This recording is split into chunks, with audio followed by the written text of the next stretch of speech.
I'm Lorena and I started last year the MRes year and now I'm first year PhD. So my name is Ben, I'm a first year Sensor CDT student. Hi, my name is Oliver van der Putten and I'm a third year PhD student. My name is Sebastian, I'm first year PhD. My name is Suraj and I'm in my first year of the MRes PhD course. My name is Lisa and I'm in the second PhD year. My name is Sagnik. I joined in 2018, so I am in the master's phase of the Sensor CDT. My name is Peter and I'm in my first year of my PhD. Hey, I'm Alex and I'm in my third year of the CDT, so second year of the PhD.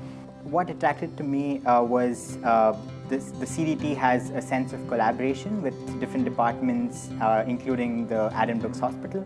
The possibility of really exploring new fields, rotating in different labs, working with different professors, different groups. The fact of being a small group, so we really interact all together and we worked as a team very well.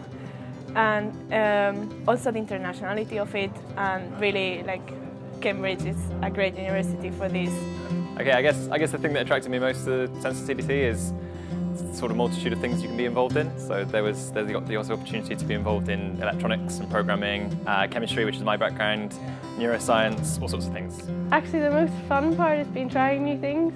And actually I really enjoy meeting all these different people that I never would have met before and talking to an electronic engineer about something that's new to me and then vice versa. That's been a real high point. The highlight is certainly the team events. So we went to a couple of conferences, startup conferences as well. So this diversity has been exceptional. It's been great to be exposed to that level of work.